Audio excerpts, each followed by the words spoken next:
সম্মানিত এলাকাবাসী মা ও বোনেরা, অনার ভাই দাঁড়িপাল্লা মার্কার পক্ষতন মাহমুদুল হাসান চৌধুরী অনারতন একখানা দোয়া চাইতাম আসি, অনার একখানা সালাম করতাম আসি।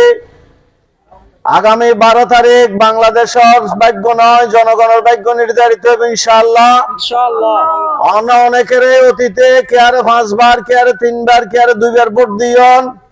দেশের অবস্থা যেন ন বদলে, মানুষের খোয়াল ন বদলে।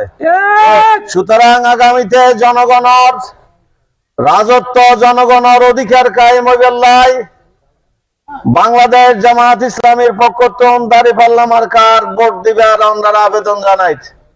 আগামী 12 তারিখ আমরা সকাল সকাল যাই যোগ্য দাঁড়িপাল্লা মার্কার এবং আরোগ্য ভোট দিয়ে দেশের স্বাধীনতার সার্বভৌমত্ব এবং জনগণের অধিকার রক্ষা করিবেন ইনশাআল্লাহ।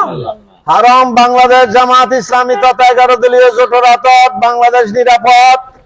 যারা অতীতে ক্ষমতাত গিয়ে তারা শুধু টিয়া বানাইয়ে দেশের সম্পদ বিদেশত পাচার করিয়ে বিদেশত বেগম পারা যাইরে বাড়ি বানাই ইতারা না ইনশাআল্লাহ আগামীতে বয়কট করিগম।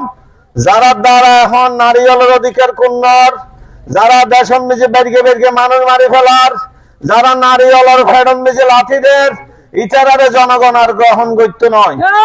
ইতাল্লাই আগামী 12 তারিখ উগ্র দাঁড়িপাল্লার পক্ষে আরোগ্য হায়ের পক্ষে ভোট দিবার আবেদন জানাই। শেষ করি দোয়া করিবেন আল্লাহ তাআলা এই দেশের বদলাই ফান আমরা বেয়া গুণে চেষ্টা করিবেন।